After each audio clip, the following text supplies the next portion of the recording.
Sir Tilak and all the audience.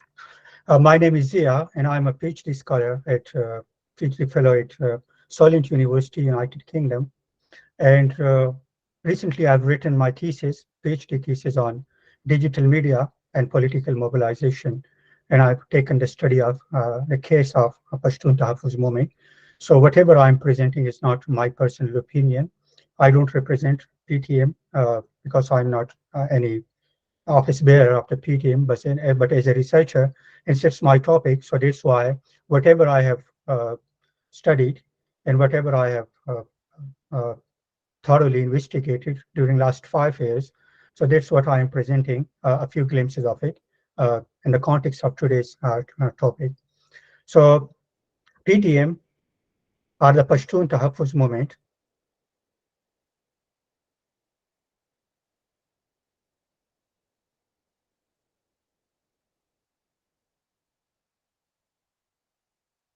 I think I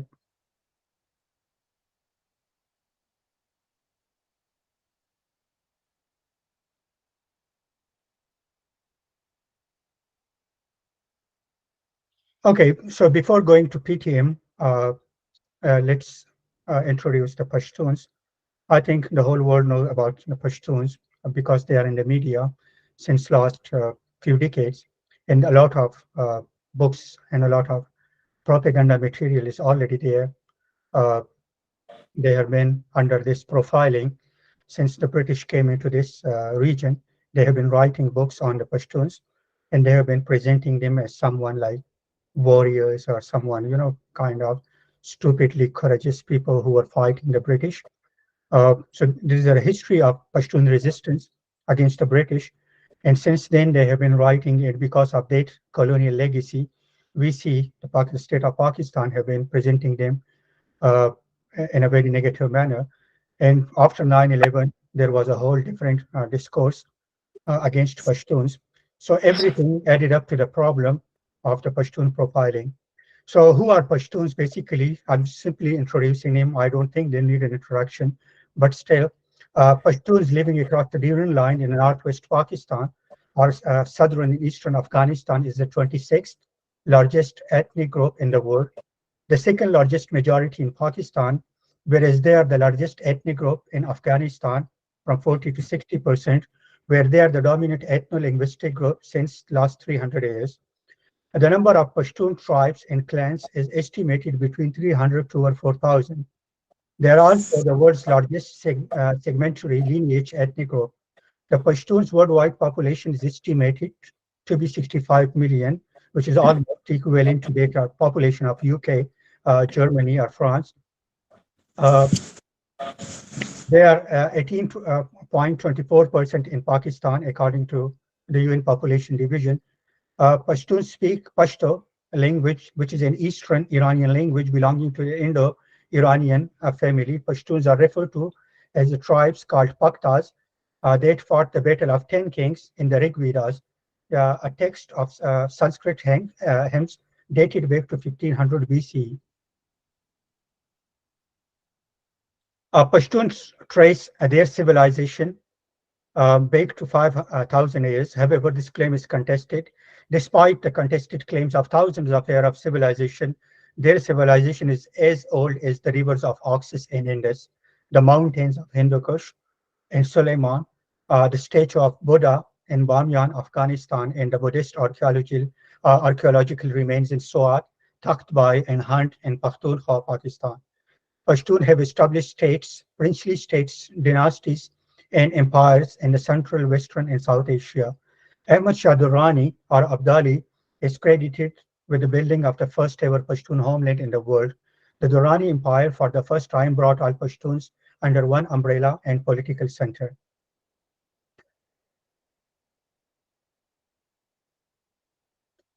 The Pashtun diaspora. So the colonization of Indian subcontinent, the Anglo-Afghan wars from 1839 to 1842, then 1878 to 1880, the division of Pashtun lands by the British colonialists through the demarcation of Durand Line, the creation of a buffer zone known as the Federally Administered Tribal Areas, or FATA, formation of NWFP in 1901, The partition of India and annexing the Pashtun lands with Pakistan in 1947, the Soviet-American War in Afghanistan, Pakistan, not only result in a decline of Pashtun dominance in the world in regional politics, but also in the creation of a large diasporic Pashtun community. Today, a large population of Pashtun immigrants also live in the United States, Canada, Europe, and Middle East. According to the US Census Bureau 2010, the Pashtun or Afghan immigrants in the United States are estimated to be 238,554. The largest Afghan population are based in New York, Virginia, Los Angeles, San Francisco, and Fremont, California. In Canada, there are 60,590 Pashtuns as per 2019 census. The estimated Pashtuns population in Britain is around 200,000, the largest Pashtun diaspora community in Europe, while as of 2021 census, 48,000 people identified Pashto as their first language. Germany has 150,000 Pashtuns. Australia has 81,000 Pashtuns, while Russia has 19,800 Pashtuns. In India, there are 260,577 Pashtuns, while the population of non-Pashtun speaking Pashtun is estimated to be more than 3.2 million. After the fall of Kabul in August 2021, approximately 3.6 million Afghans have fled the country. The Pashtun question, or the case of Pashtuns. Pashtuns are the world's largest ethnic group who share common language, ethnicity, culture, religion, spreading of an area of 100,000 square miles between Oxus and Indus, staying divided by the British era colony with which Sir Tilak, I have actually taken this paragraph from Sir Tilak's book, The Pashtun, The Contested History, which he already explained. So the lands of Pashtuns have been invaded by Aryans, the Greeks, the Sakas, the Kushans, the Huns, the Arabs, the Mongols, the Turks, the Mughals, the British, the Soviet, and the US. Everyone came and left behind an abyss.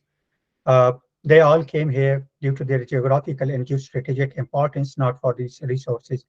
So yeah, actually, we are being told is we are being labeled as a graveyard of empires, but actually it was the people who are coming and are taking us. Pashtuns have been very much notorious in the media and in the academic world, that they are labeled as they're someone like, we see a lot of propaganda material coming up from every nook and corner, but the Pashtuns have been attacked from the outside more than they have been during their empire outside the world. So in the northwest of Pakistan, the Pashtuns throughout the history have been shaped by their geographical proximity to Kabul and their connection to the British India and the West. The dispersion of Pashtun community and their movement across Duran line helped them rebel against the British, which was turned into a buffer zone between Russia and Britain. The Britain led 42 military expeditions between 1849 and 1890 against the Pashtun rebellion. In 1983, the British was able to draw the Duran line when Sultan Mortimer draw the Duran line in 1901. The British integrated the areas of east of Duran line in the Northwest Frontier Province, or NWFP, and adopted the policy of conciliation and control along with huge military deployment. The British Army reconciled and they recruited some 700,000 and 500 Pashtuns into the Indian Army by 1915 and engaged with Pashtuns through Maliks, the political agents, and the frontier crimes regulation. The British neglected the Pashtuns, their language, while focused more and other rights, while they focused more on India. So there emerges the frontier Gandhi, or the great leader Bacha Khan. So the leader of Pashtun, Abdul Ghaffar Khan, also known as Bacha Khan, he started his political movement using Pashto language as a symbol of identity, and his political leaning and idea of non-violence brought him closer to Gandhi. When the idea of partition became an eventuality, Bacha Khan demanded the establishment of Pashtunistan. Though this demand was not very clear during the affiliation with the Indian National Congress. Probably he needed a separate and autonomous state within the British India when he was fighting for the freedom of British India against colonialism alongside Gandhi and Nehru in the Congress. So Pashtun was thrown to the walls when Congress accepted the partition plan. On June 3, 1947, Ez Bachahan told the cabinet of Indian National Congress or Nehru that you have thrown us to the walls. And that point was proved by the Barbara massacre on 12 August 1948. It proved his point when Pashtuns were killed. 600 Pashtuns were killed by the Pakistan and the Congress government. Bacha Khan's brother was overthrown by the Muslim League and Qayyum Khan was replaced. Then the story continues, and another turn that actually destroys the sovereignty and the state and the very social fabric of Pashtuns across the Durand line, both in Pakhtunkhwa and in Afghanistan, was the proxy war that was imposed by the Western allies and managed by the Pakistan and the whole Arab world and the NATO allies or the Western allies. So in December 78, the Soviet troops they enter Afghanistan and they stay till 1988. And in those 10 years or in a decade, what changed? So the Western world, led by the America, launched a historical jihad project. So they brought actually these militants from Chechen, Uzbek, Tajik, Arabs, from Osama bin Laden to East Turkmenistan movement. All these people were flooded into the Afghan region across the Durand line. The United States started publishing the jihadi literature uh, in the textbooks containing violent images and militant teachings for Afghans at the University of Nebraska Center for Afghan Studies by spending 51 million. Now you can imagine what happened to Pashtuns. 51 million pounds, dollars have been spent, during the 80s and early 90s just to brainwash the Afghans and recruit these people from around the world. And they have changed the syllabus. They had changed the syllabus, and they were making movies like Rambo 3 or The Line of Desert. The CIA was sponsoring those movies, and they were actually trying to recruit and arm Pashtuns so they could fight, against the Russians. A similar center was also established in Peshawar, Pakistan, where militant literature was published for Afghan kids. We still have some in Peshawar. So this is how the very fabric and politics and everything was changed for Pashtun. In 1982, the United States was providing nearly 3 billion in covert aid to Mujahideen, more than combined covert operation of the CIA. And the Charlie Wilson, that he manipulated the Congress and he gave the Mujahideen or these freedom fighters, to which, uh, out of love, the Washington Post called them Muj. So they gave them 700 million per year in the military assistance. And they gave them the Olicon anti-aircraft missiles, and they also gave them the Stinger missiles, which resulted in the collapse of Soviet Union and the Afghan state, the society, and then extremists took over the Pashtun lanes till 9/11 happens. And after the fall of Soviet Union, the jihadi factions started fighting among each other, the warlords, until 1996, the Taliban, a Pakistani-influenced militia group, took over the Kabul. So the Afghan Taliban rule ended in 2001. And a result of Al-Qaeda attacks 9/11, the America-led NATO forces and the invasion of Afghanistan. And after the Bonn conference, Pashtun nationalists they were promised that let's go back to your country. We are going to clean the mess and let's take over the Afghanistan back. We are going to bring democracy to you. And for 20 years or more than 2 decades, the Pashtuns fought against the Taliban or these militants who were brought from around the world and were recruited inside Pakistan and Afghanistan. And then it is estimated that 500,000 Afghans were killed during the Soviet-Afghan War between 1979 and 1980.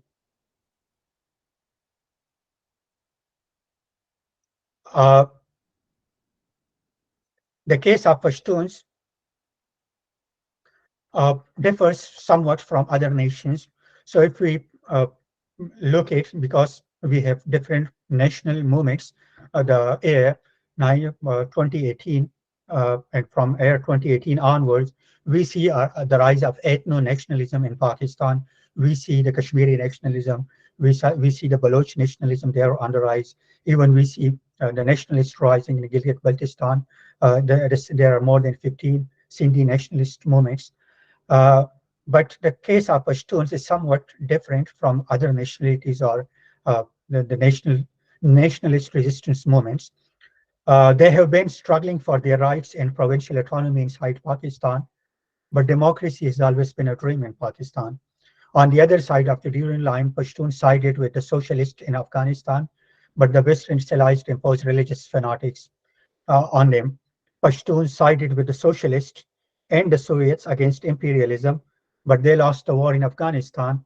Pashtuns on this side of the Durand line had good relations with India because of the giant struggle for the freedom of Indian subcontinent and a common enemy, the British. But after the partition of India, an arch rivalry between India and Pakistan, they couldn't benefit from the historic relations and became traitors in the eyes of Pakistan. They sided with the Indian National Congress, but were thrown to the wolves. In these decades-long proxy wars on their lands, the Pashtun across the Durand line have been robbed of their power, uh, resources, glory, state, and autonomy, and their fundamental right to life. They have been killed in hundreds of thousands, displaced, and made refugees in millions during the last 4 decades of proxy wars on their lands.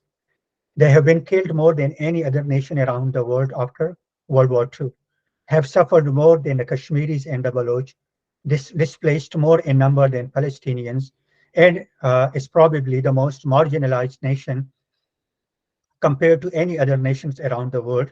Yet this God-forsaken nation is the victim of profiling and label of terrorism and extremism.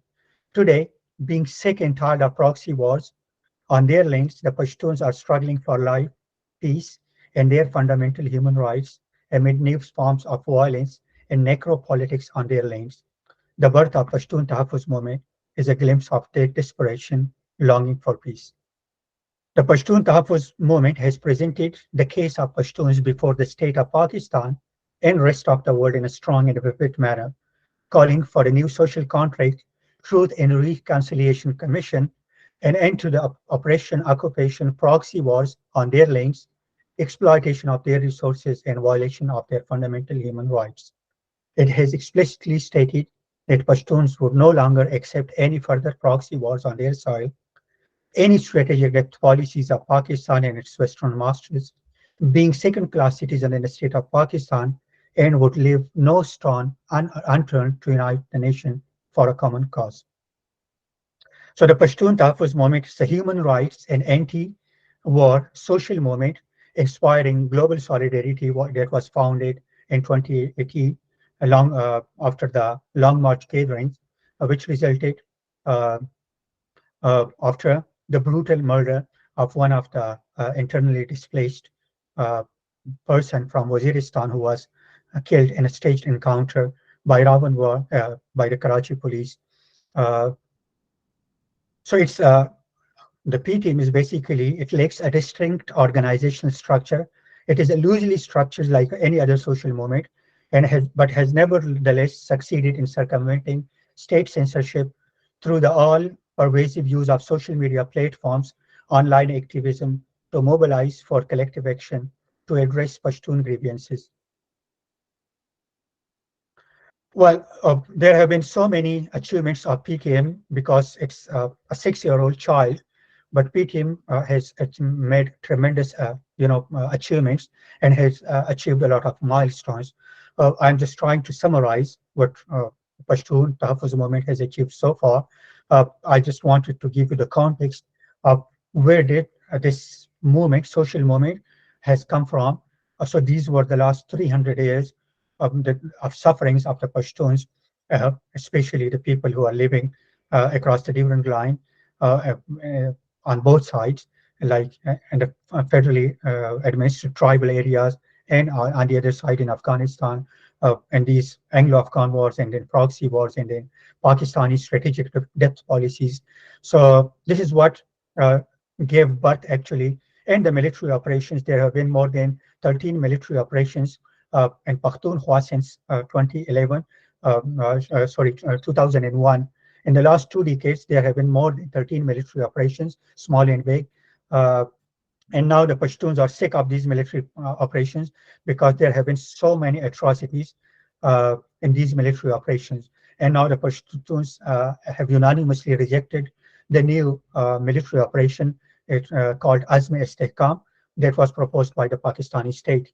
So what were the reasons? You will find the glimpses of this agitation, this resistance, and this clarity and the achievements of PTM. What PTM has achieved after 2018 so far, they have broken the spiral of silence and have become the voice of the voiceless. Before PTM, the other mainstream political parties, including the nationalist parties, couldn't voice or couldn't translate the suffering or the miseries of the people who were actually uh, going through hell during the war on terror. So it was the first people, there were 35 students, 35 boys, 35 youngsters, 30 to 35 youngsters. They came together, they marched towards Islamabad, and this is how this movement came into being. And then they started narrating their stories. And from 2018 till they are telling the stories throughout the world on the social media, inside Pakistan, in Afghanistan, around the globe, and international on the international fronts. They are telling the stories of their misery and their human rights violations. The second achievement of the PTM was the rebirth or the renaissance of Pashtun nationalism or the nationalist movement.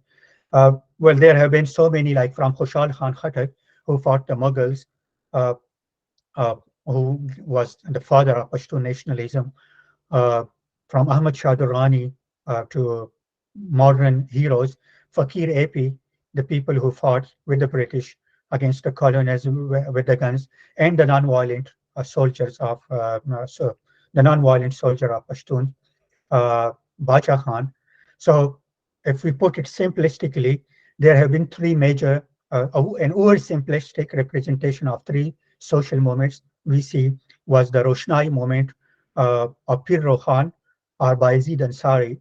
It was the first movement that actually unified the Pashtuns across the Durand line. On the others, the next social movement that actually reformed or reformist movement was the Servants of God or Khudai Khidmatgah that was started by Bacha Khan in 1929, and he was also a member of the Congress who actually transformed the Pashtun society. And it was also the renaissance of the Pashtun nationalism. And after Bacha Khan, Khudai Khidmatgar, it is the Pashtun nationalist movement, the Pashtun Tahaffuz movement, which is a grassroots movement, and it's actually changing the very narratives of the politics and the social fabric within the Pashtun society across the Durand line and among the diasporic Pashtun community. So this is the renaissance of Pashtun nationalism. The third achievement of Pashtun the Pashtun Tahaffuz movement or Pashtun protection movement is it highlighted the miseries of the landmines. So because there were so many military operations, there's a lot of landmines there in the federally administered tribal areas. So it was one of the demands of the Pashtuns to clear all these mines, because when Pashtuns they became IDPs, they became internally displaced in millions. They were forced out of their homes. When they were going back to Waziristan and all these areas, they were told that the areas have been cleared by the military. But when they went back, their kids and the children, while playing, they used to be blown. They used to blow up in the lane mines. So it was one of the demands that every other day Pashtuns are killed in these lane mines, so they should be cleared. The other thing was the target killing, which is a strategy for the different proxy wars. So Pashtuns have been killed in the proxy wars in thousands, and this is what they highlighted before the Pashtun Tahaffuz movement. Nobody even spoke about the target killings that was happening in these areas. The third thing was the gross human rights violation, which is very common between Pashtuns and the Baloch, is the enforced disappearances. While interviewing one of the leaders of the Pashtun for my PhD thesis, he told me that he himself has compiled the uh, data of more than 4,000 Pashtun missing persons that have been disappeared and forced disappear by the military.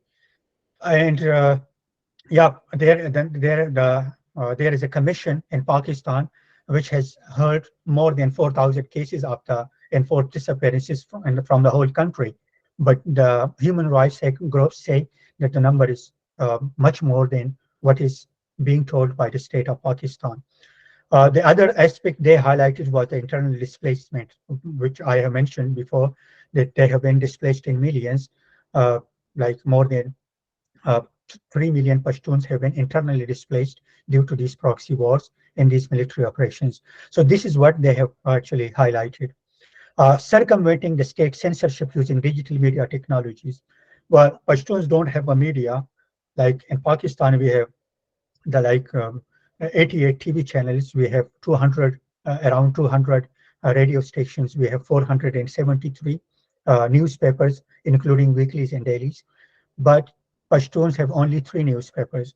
They have only two news channels, and one of them is, but the ownership or the owners of those channels are not Pashtuns. So they make up 18% of the Pakistani population. Like Baloch are 6%, and one of the biggest province of Pashtun of Pakistan, but they have only one newspaper. So because Pashtuns don't have their own media, so they because of this mushroom growth of the digital media technologies, they turn onto the social media and they build up a moment. Another achievement was making the state of Pakistan responsible inside and outside the world. So before it was the Pashtuns who were being blamed by the state of Pakistan around the media. It was very easy to blame or to label them as extremists, terrorists, warriors, and sometimes angry young men, or the kind of labels that were are very Gairatmand, or sometimes when they needed them to send them to Kashmir to fight against India, or to recruit them for the proxy wars in Afghanistan.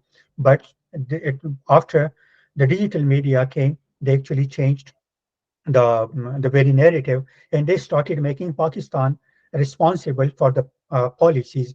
It was the Pashtun Tahaffuz movement. It changed the whole narrative of the state of Pakistan and made the state responsible, that it is your policies, it is you that you are fighting the proxy wars on our land. It was you that brought Osama bin Laden and all these proxies to our lands. It was not Pashtuns who were actually communicated with these Uzbek, Chechen, Tajik, or the Arabs. They didn't know even on where uh, Chechnya is on the map of the world, but it was your policies and the Western allies and your sponsorship and facilitation. So the Pashtun Tahaffuz movement has achieved what it has achieved so far, that it shifted the blame from Pashtuns towards the state and the rest of the world. The second, another achievement was challenging Pakistan's policies of proxy wars, because Pakistan has a strategic depth policy.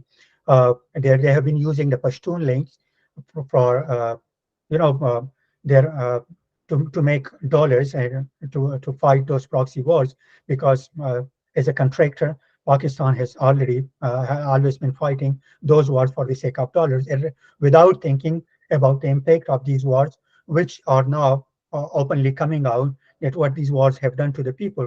So the proxy wars on Pashtun lands have been challenged by the Pashtun Tahaffuz movement. To quote a few examples, like the Pashtuns lanes have been the strategic depth not only for Pakistan but also for the rest of the world, for the CIA, for everything, everyone around the world. They brought these proxies, the Arabs and the Chechen, the Uzbeks, to Afghanistan.